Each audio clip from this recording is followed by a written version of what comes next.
여러분, 지난주에 이어서 오늘 또 영생에 관한 말씀을 나누려고 합니다. 제가 이 말씀을 준비하면서 제 마음속에 드는 생각이 한 가지가 있습니다. 이렇게 물질 문명과 과학기술이 발달된 세상에 살아가는 사람들이 과연 영생에 관심이 있을까? 보이는 것이 전부라고 생각하고 이 현재만 즐기려는 이 현대인들에게 보이지 않는 하나님 나라, 천국, 영생 이런 것들이 흥미가 끌만한 주제일까? 아니, 여러분들에게 이 영생이라는 이 주제는 여러분들의 마음을 끌만한, 아니 영생을 생각할 때마다, 하나님 나라를 생각할 때마다 마음에 감동이 되어지고 소망을 가지게 만들었냐는 것이죠. 너무 보이는 것에만 우리가 집중하고 살아가는 것은 아닌가 한번 돌아보게 됩니다. 오늘 이 시대를 살아가는 현대인들이 영생, 하나님 나라에 관심을 가지든 가지지 않든 옛날부터 사람들은 죽음, 영생, 하나님 나라에 대한 관심을 많이 가졌습니다. 지난주에 살펴보았던 진시황 같은 경우는 살아서 영원히 영생을 누리기 위해서 불로초를 구해오라고 시키지 않았습니까? 고대 이집트인들은 사람이 죽고 나면 그 몸을 떠나갔던 영혼이 반드시 돌아온다고 믿었기 때문에 시체를 뭐로 만들었습니까? 미라로 만들었습니다.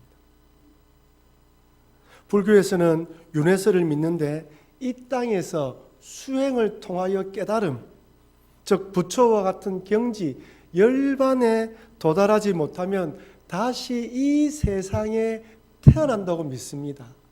철저하게 인과응보의 법칙에 따라 살아있을 때 선한 행동을 하고 덕을 많이 쌓고 선행을 많이 한 사람은 다시 태어날 때 좀 높은 지위의 사람으로 태어나고, 만약에 나쁜 짓을 많이 한 사람은 짐승으로 태어난다고 믿는 것이죠. 하지만 성경에서 말하는 영생은 무엇입니까? 이 땅에서 영원히 죽지 않고 사는 것이 아닙니다. 신선 노름한다는 말처럼 물 좋고 풍경 좋은 곳에서 무의도식하면서 즐기는 삶이 아니라는 것이죠. 영생을 누리는 삶이란 하나님과 교제하고 동행하면서 서로 돕고 섬기며 하나님께서 창조하신 만물을 다스리고 돌보는 삶이라고 말씀드렸습니다. 이 땅에서 이 육의 몸을 입고 시작하여 새롭게 완성될 그 하나님 나라에 들어가서 부활의 몸을 입고 새하늘과 새 땅에서 하나님과 동행하며 함께 천국 백성 된 지체들을 서로 섬기고 새하늘과 새 땅을 돕고, 아니 새하늘과 새 땅을 돌보고 섬기는 삶을 영원히 살아가는 삶입니다. 그러니 이 삶, 이 영생의 삶을 지금 우리가 시작했고 누리고 있음을 믿으시는 여러분과 제가 되길 주의 이름으로 축원합니다. 오늘 예배에 참석한 우리 모든 성도님들은 이런 영생의 삶을 살아가고 있고, 또한 앞으로 완전한 부활의 몸을 입고 그 나라에서 영원히 살아갈 것입니다. 우리의 소망, 우리가 바라봐야 할 것은 그것이라는 것을 잊지 마시고, 보이는 것이 전부라고 말하는 세상 가운데에 영생, 하나님 나라를 소유한 백성으로 믿음으로 담대하게 살아가시길 주의 이름으로 다시 한번 축원합니다. 그렇다면 여러분, 어떻게 해야 영생을 얻을 수 있을까요? 지난주에는 영생을 누리는 삶에 대해서 말씀드렸다면, 오늘 본문을 통하여 어떻게 해야 영생을 얻을 수 있는지 살펴보면서 은혜를 나누려고 합니다. 오늘 본문에 보면 영생에 관해서 질문하는 율법 교사를 만나게 됩니다. 누가복음 10장 25절 말씀 같이 읽겠습니다. 어떤 율법 교사가 일어나 예수를 시험하여 이르되 선생님, 내가 무엇을 하여야 영생을 얻으리까? 이 율법 교사가 예수님께 질문하는 내용을 잘 보십시오. 선생님, 내가 무엇을 하여야, 어떤 선한 일을 하여야, 어떤 올바른 일을 하여야 영생을 얻을 수 있습니까? 묻습니다. 그런데 오늘 본문은 율법 교사가 이렇게 질문하는 것은 예수님을 시험하기 위함이라고 밝힙니다. 여러분, 무엇을 시험하기 원했을까요? 예수님이 영생에 대해서 모른다고 생각했을까요? 아니면 율법에 기록된 것과 다르게 영생을 이야기하면 책 잡아서 올가미를 씌우기 위해서 물은 것일까요? 그럴 수도 있습니다. 앞에서 살펴본 대로 이미 예수님께서 12제자를 파송하여 복음을 전하게 만들었는데 귀신이 쫓겨가고 병자가 치유받자 사람들이 깜짝 놀라면서 예수님에 대한 소문이 헤롯 궁전에까지 갔단 말이에요. 근데 그 이후에 70명의 제자를 파송했습니다. 그런 예수님에 대한 인기가 더 올라가는 것이죠. 유대 종교 지도자들은 예수님을 경계하기 시작했고 예수님의 어떤 잘못된 부분이 있으면 책잡으려고 시도했을 것입니다. 그런 의미로 종교 지도자들, 아니 율법 교사가 예수님이 영생에 관해서 엉뚱한 대답, 잘못된 대답을 하기 원했는지도 모르겠습니다. 네, 여러분 29절에 이렇게 기록되어 있어요. 29절 말씀 같이 읽겠습니다. 그 사람이 자기를 옳게 보이려고 예수께 여짜오되 그러면 내 이웃이 누구니까? 자기를 어떻게 해요? 옳게 보이려는 거예요. 이분이 예수님을 찾아온 목적은 영생이 무엇인지 궁금한 것도 아니고, 아니 책 잡으려는 것도 아니고, 오히려 예수님이 자기가 영생에 들어갈 만한 합당한 자인지 알고 계시는지 모르는지 시험하려고 예수님께 영생을 물은 것 같아요. 다시 말씀드리면 나같이 선한 사람을 예수님이 알아보는지 모르는지 물어보는 것 같아요. 교회에서 같이 신앙생활하고 예수님을 믿지만 정말 영생에 관해서 하나님 나라에 대해서 묻는 것이 아니라, 거기에 질문을 가지고 관심을 가지는 것이 아니라, 여기서도 나를 알아주는가? 여기서도 나를 알아주는 사람들이 있을까? 이런 마음을 가지고 있는 거예요. 예수님은 율법교사의 이러한 의도를 아시고 그가 결코 어렵지 않다는 것을 우리가 너무나 잘 알고 있는 선한 사마리안 비유를 통해서 말씀합니다. 그런데 오늘 본문의 말씀을 한번 전체적으로 보십시오. 이 영생에 관해서 예수님과 율법교사가 대화를 나누시는데 초점이 무엇입니까? 바로 율법과 행함입니다. 25절에 율법교사가 영생에 관해서 질문하자 26절에 율법에 관해서 율법에 무엇이라 되어 있는지 물으셨고, 그러자 율법교사가 율법의 핵심인 하나님을 사랑하고 이웃을 사랑해야 한다고 대답합니다. 그러자 28절에 예수님이 내 대답이 옳다고 하시면서 이를 행하면 살리라 말씀하셔요. 율법교사가 율법에 대해서 물었고 예수님이 율법의 행위에 대해서 말씀하시고 그렇게 행하라고 이야기를 합니다. 예수님이 의도를 알겠죠. 네 행위로, 네가 선한 행위로 구원받으려고 하고 있구나라고 말하는 거예요. 그것을 우리에게 밝히 보여주는 것입니다. 그러면서 선한 사마리아 비유로 말씀하셔요. 예루살렘에서 여리고 성을 내려가는 한 사람이 중간에 강도를 만나서 거의 죽게 되었습니다. 오늘 본문에서는 거의 죽게 됐다고 이야기를 해요. 10장 30절 말씀입니다. 예수께서 대답하여 이르시되 어떤 사람이 예루살렘에서 여리고로 내려가다가 강도를 만나매 강도들이 그곳을 벗기고 때려 거의 죽은 것을 버리고 갔더라. 여러분 뉘앙스를 보아서 살아날 확률이 몇 퍼센트 있을 것 같습니까? 거의 죽었어요. 숨을 쉬지 않은 것처럼 보여요. 이런 강도 만난 사람이 길거리에 쓰러져 있는데 제사장과 레위인은 그냥 피하여 지나갑니다. 그냥 지나간 것이 아니라 피하여 지나갔어요. 왜 그랬을까요?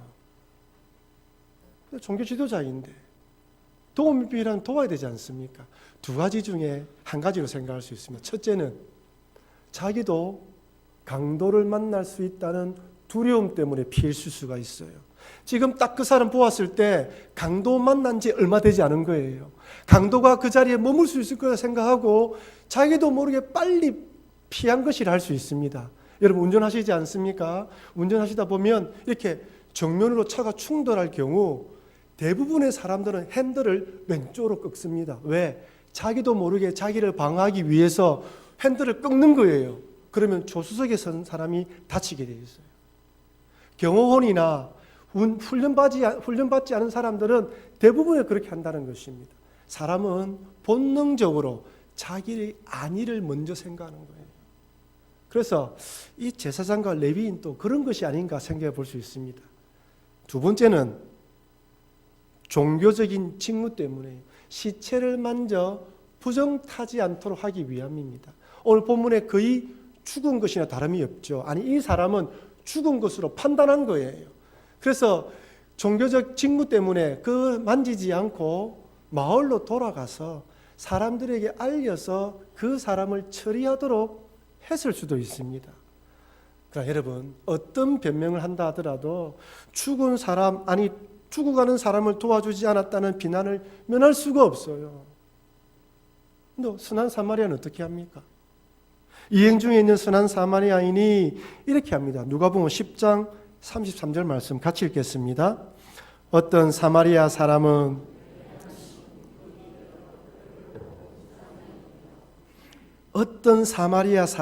여행하는 중 거기 이르러 그를 보고 어떻게 했다고요?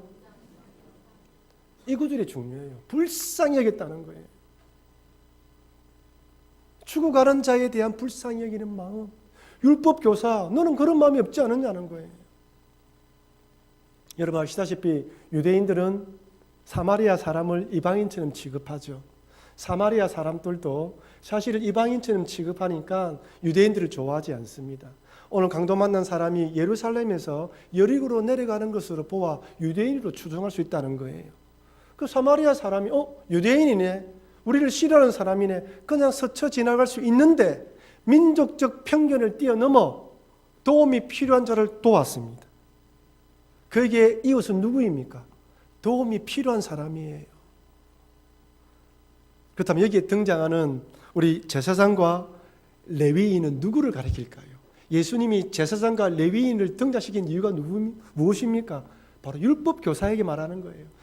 네가 종교 지도자로서 이 레위인과 제사장처럼 똑같이 하고 있지 않느냐라고 보여주는 거예요.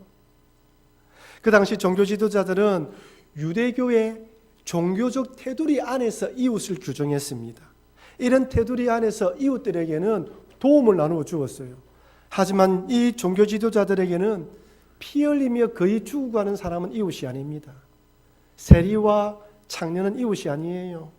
문둥병과 혈루증 걸린 여인들은 이웃이 아닙니다. 아무리 도움이 필요해도 피해가야 하는 것이죠. 그렇다면 민족적 우울감의 장벽은 어떻습니까? 사마리아 사람이나 이방인들은 이웃이 아닙니다. 감정적 테두리는 없을까요? 만약 강도 만난 사람이 자신이 알고 있는 친척이나 친구나 아는 사람이었다면 그럼에도 이 사람이 그냥 지나갔을까요? 아니, 만약에 쓰러져 있는 사람이 자기가 알고 있는 사람인데 나를 원수처럼 생각하고 나를 악하게 대하는 사람이었다면 어떻게 했을까요? 아니, 여러분들은 어떻게 했을 것 같습니까? 예수님은 선한 사마리아의 비유를 통해 종교와 민족이라는 테두리, 감정의 장벽으로 자신이 정한 이웃에게만 선을 행하며 옳게 보이려는 율법 교사의 마음을 꼬집어내고 있는 거예요. 너는 불쌍히 여기는 마음이 없지 않느냐는 거예요. 여러분, 우리가 아무리 신앙적으로 옳게 행하고 많은 걸 행한다 할지라도 내 마음속에 우리 교인들에 대해서, 이웃들에 대해서, 사람들에 대해서 불쌍히 여기는 마음이 없으면 참된 신앙의 마음이 아닙니다. 그러면서 예수님께서 이렇게 말씀하셔요. 누가복음 10장 36절 37절 말씀 같이 읽겠습니다. 내 생각에는 이 세 사람 중에 누가 강도 만난 자의 이웃이 되겠느냐? 이르되 자비를 베푼 자니이다. 예수께서 이르시되 가서 너도 이와 같이 하라 하시니라. 너도 이와 같이 하라. 28절에는 뭐라 되어 있습니까? 내 대답이 옳도다. 이를 행하라. 그러면 살리라. 그렇게 말씀하신 예수님이 너도 이와 같이 행하라. 끝까지 자기의 어려움을, 옳은 것을 드러내려고 하니까 이와 같이 해라. 한번 해봐라는 거예요. 예수님의 이 말씀을 들은 율법 교사가 어떤 반응을 보였을까요? 예, 예수님 말씀대로 그렇게 살겠습니다라고 대답했을까요? 아니면 고개를 푹 숙이고 근심하고 돌아섰을까요? 여러분들에게 예수님께서 선한 사마리아처럼 하라면 여러분 어떻게 하시겠습니까? 오늘 본문의 사건은 누가복음에만 기록되어 있는데요.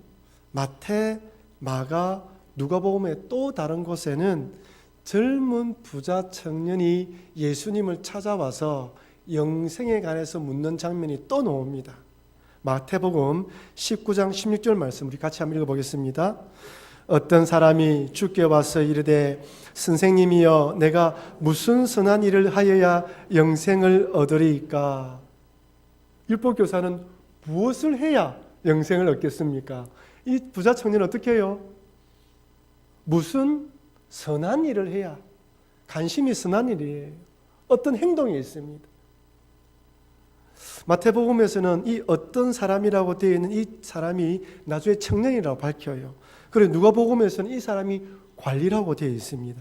종합해보면 부자이면서 관리이면서 청년이 예수님께 질문을 한 것입니다. 율법교사가 자신의 어려움을 드러내기 위해서 예수님께 질문했다면 이 청년은 정말 영생이 궁금했습니다.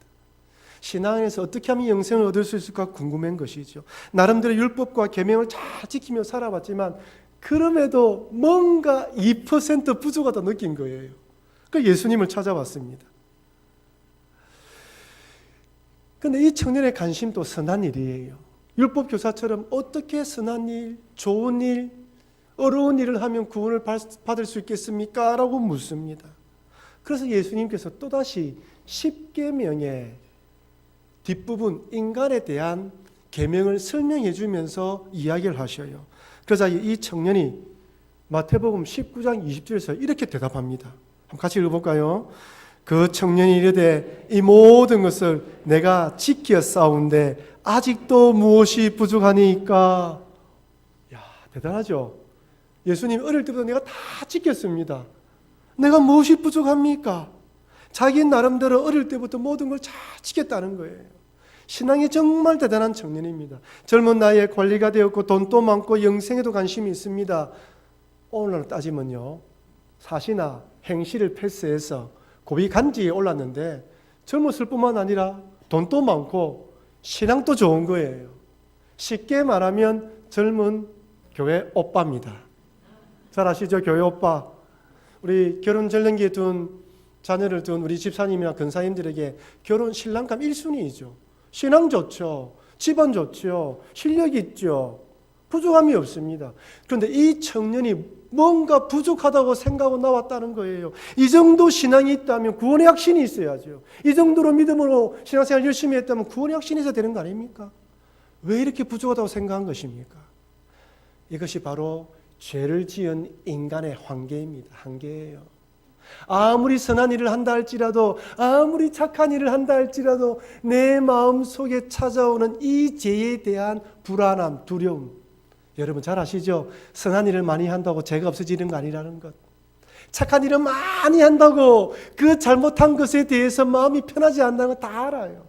이 청년은 그것 때문에 온 거예요. 아무리 선한 일을 해도 죄가 없어지지 않고 죄에 대한 두려움, 공포감, 부족함을 느낀 거예요. 그래서 예수님을 찾아왔습니다. 율법법에 쓰면 항상 부족한 것이 인간이에요. 야, 혹을 때려봤다가 예수님께 혹을 더 붙여주네요. 마태복음 19장 21절 이렇게 말씀합니다.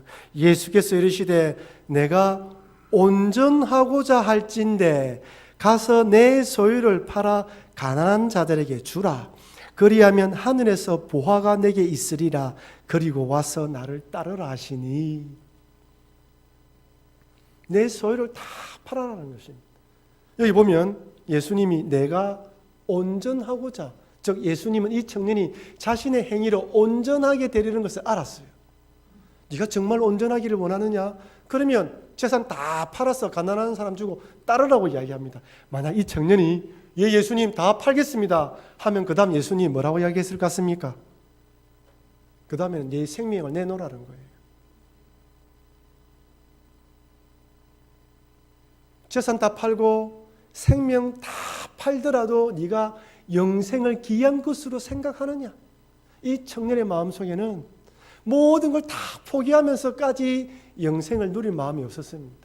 일부분은 팔 수 있고 일부분은 행할 수 있는데 전체를 다 행할 수 없었던 거예요. 예수님은 정확하게 알았습니다. 여러분 이것이 이 부자 청년의 마음입니까? 여러분과 저의 마음입니다. 만약 이 강대상에서 제가 여러분들에게 여러분 영생을 얻기 원하십니까? 오늘 집에 가셔서 여러분의 집문서와 통장을 다 가져오십시오. 이거 다 가난한 사람 나눠주고 예수님 따르시다 이야기했을 때 몇 명이나 따를 수 있겠습니까?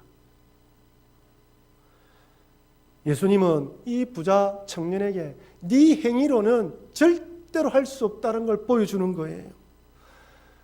그렇다면 여러분 우리가 어떻게 해야 영생을 얻을 수 있을까요? 아니 예수님은 율법 교사와 부자 청년이 그렇게 근심하여 돌아서 떠나가기를 바랬을까요? 아닙니다. 예수님께서 이 청년과 율법 교사에게 너희들이 할 수 없지, 그렇지, 그렇다면 그 자리에 엎드려서 예수님 어떻게 해야 영생을 얻을 수 있습니까? 라고 묻기를 원했어요. 내가 무엇을 해야 영생을 얻고 내가 선한 일을 해야 영생을 얻는 것이 아니라 주님 아무리 해도 안 됩니다. 그래서 어떻게 하면 되겠습니까? 라고 항복하기 원하는 거예요. 만약에 예수님께 이들이 엎드려서 예수님 어떻게 해야 영생을 얻을 수 있습니까? 라고 물었다면 예수님이 무엇이라 대답했을까요? 요한복음 17장 3절 말씀 같이 읽겠습니다. 영생은 곧 유일하신 참 하나님과 그가 보내신 자 예수 그리스도를 아는 것이니이다. 아멘. 한번 더 읽겠습니다. 영생은 곧 유일하신 참 하나님과 그가 보내신 자 예수 그리스도를 아는 것이니이다. 영생이 무엇이라고요? 예수님을 아는 거예요. 여기 안다는 것은 지식적으로 아는 것을 말하는 것이 아닙니다. 내 인생 가운데 내 노력으로 아무리 해도 안 되는 것인가를 깨달은 사람이, 그래서 예수님이 이 땅에 오셨고 그 예수님이 나를 위하여 십자가에 달려 돌아가셨다는 것을 체험하고 믿는 사람에게 영생은 선물로 주어지는 것입니다. 내 노력과 행함으로 안 된다는 것을 깨달은 사람만이 예수님을 알 수 있고 예수님을 통해 영생을 누릴 수 있습니다. 여러분, 사람이 언제 도움을 청합니까? 어떤 문제가 생겼을 때 내 혼자 힘으로 할 수 있다고 생각될 때는 절대 도움 청하지 않습니다. 자존심이 있거든요. 남한테 손 버리기 싫거든요. 근데 내 노력으로 하다가 안 되면 그때 자존심 내려놓고 친구를 찾아가고 부모를 찾아가고 형제 자매를 찾아옵니다. 율법 교사와 이 영생을 구하는 청년은 자신이 있었어요. 내 힘으로 영생을 얻을 수 있다고 생각한 것이에요. 예수님은 그 생각을 깨트리기 원하신 거예요. 너는 할 수 없지, 너는 안 되지. 그래서 어떻게 하라고요? 나를 찾으라는 거예요. 내 앞에 왔으니까 나를 알고 나를 믿어야 영생을 얻을 수 있다는 것을 깨닫게 하도록 하기 위해서 절망을 가지도록, 절망을 경험해서 예수님께 나올 수 있도록 만들었던 것입니다. 여러분, 잘 기억하십시오. 나 자신에 대한 절망을 경험해야 예수님이 보이고 예수님의 은혜를 체험할 수 있습니다. 내가 잘하고 내가 똑똑하고 내가 할 수 있다고 생각하면 절대 예수님이 보이지 않습니다. 알 수가 없는 거예요. 오늘 많은 사람들이 자신의 노력, 선행, 착한 일로 영생을 얻으려고 합니다. 부자들과 근세 있는 자들은 자신의 물질로 인공장기가 나오면 그것을 구입하여 병드는 것은 바꾸고, 그 다음에 값비싼 치료약을 개발하여 이 땅에서 영생을 누리려고 합니다. 이렇게 살아가려고 하는 사람들에게 예수님은 이렇게 묻습니다. 너의 선행으로 완전할 수 있겠느냐? 내가 옳게 보이려는 그것으로 온전할 수 있겠느냐? 그렇게 한다고 부족함이 없겠느냐? 영생은 인간의 노력으로 주어지는 것이 아니라 예수님을 알아가고 예수님을 영접하는 자에게 주시는 선물이라고 말씀하십니다. 종교개혁을 일으킨 마틴 루터가 처음부터 신부가 되려고 하지 않았어요. 이 죽음에 대한 공포, 하나님에 대한 심판에 대한 공포로 신부가 되었음에도 불구하고 이 죄에 대한 이 죄의식의 죄책감이 떠나지 않는 거예요. 그래서 얼마나 많이 금식하고 오랜 시간 기도한지 몰라요. 고행의 삶을 거두었습니다. 살았습니다. 그가 그의 일생에 가는 책을 보면요, 수도원에 들어가서 그 골방에 들어가서 며칠 날을 기도하면서 자기의 죄를 회개하며 용서를 구함에도 불구하고 이 죄 용서함에 기쁨이 없는 거예요. 지나가는 신부가 마틴 루터가 너무 절규하면서 기도하니까 마치 미친 사람처럼 되는 것이 아닐까 생각할 정도였다고 합니다. 굽는 것도 예사고요. 무릎으로 계단을 올라서 이 무릎이 다 까지도록 자신의 죄를 회개하고 용서를 구했지만 마음에 평정이 없었습니다. 이런 그가 로마서를 읽다가 복음을 발견합니다. 로마서 1장 17절 말씀 같이 읽겠습니다. 복음에는 하나님의 의가 나타나서 믿음으로 믿음에 이르게 하나니 기록된 바 오직 의인은 믿음으로 말미암아 살리라 함과 같으니라. 아멘. 내 노력으로 되는 것이 아니구나. 나를 위하여 십자가에 달려 돌아가신 예수님, 그 예수님이 내 죄를 해결했다는 그 믿음으로 예수님을 의지하면 구원을 받는 것이구나 라고 깨달으면서 모든 죄에서 해방되었습니다. 행함으로 하려는 것이 아니라 예수를 믿는 믿음으로 모든 것을 해결받았던 것이죠. 이렇게 발견한 자들은 영생에 관해서 또 이렇게 고백하게 됩니다. 요한복음 3장 16절 말씀 같이 읽겠습니다. 하나님이 세상을 이처럼 사랑하사 독생자를 주셨으니 이는 그를 믿는 자마다 멸망하지 않고 영생을 얻게 하려 하심이라. 아멘. 나는 멸망당할 사람인데 이런 나를 위하여 예수님이 달려 돌아가셨다는 것을 믿는 자들에게 영생이 주어집니다. 여러분, 믿음이 좋은 사람은요, 신앙이 좋은 사람은요, 나의 죄악, 내가 죄인이라는 것을 많이 깨달은 사람이고 이런 나를 위하여 예수님이 달려 돌아가셨다는 것을 믿고 고백하는 사람입니다. 그렇게 되면요, 어떻게 됩니까? 아, 이런 나를 구원해 주셨구나. 이에 대한 감동으로 형제들을 바라볼 때, 사람들을 바라볼 때 불쌍히 여기는 마음이 생겨요. 믿지 않는 사람들을 바라보면 저 사람도 구원받아야 되는데 라는 불쌍한 마음이 생기고요. 함께 신앙생활하는 지체가 물질로 어려우면 내 것을 꺼내어서 돕고 싶은 마음이 생기고요. 저 멀리 아프리카나 어려운 선교지에 있는 그들이 어려워할 때 내 물질을 들여서 돕고 싶은 마음이 생기는 거예요. 왜 그렇습니까? 이 물질이 하나님께서 나에게 청지기 사명으로 주셨다는 것을 알기 때문입니다. 그래서 때로는 기꺼이 목숨까지 바치면서 선교사로 나오고 복음을 전하는 것입니다. 여러분, 나를 위하여 십자가에 달려 돌아가셨다는 이 예수님의 은혜를 깨닫지 못하면요, 절대 율법을 완전하게 지킬 수 없고 이 은혜를 깨달은 자만 이렇게 살아보려고 도전하고 시도할 수 있는 것입니다. 사랑하는 성도 여러분, 영생은 이 땅에서 죽지 않고 영원히 사는 것이 아닙니다. 이 땅에서 이 몸을 입고 영생을 누리다 죽으면 부활의 몸을 입고 완성된 하나님 나라에서 영원히 살아가는 것이 영생입니다. 인간의 노력이나 선행이 아니라 십자가에서 내 죄를 위해 달려 돌아가신 예수님을 믿을 때 주어지는 하나님의 선물입니다.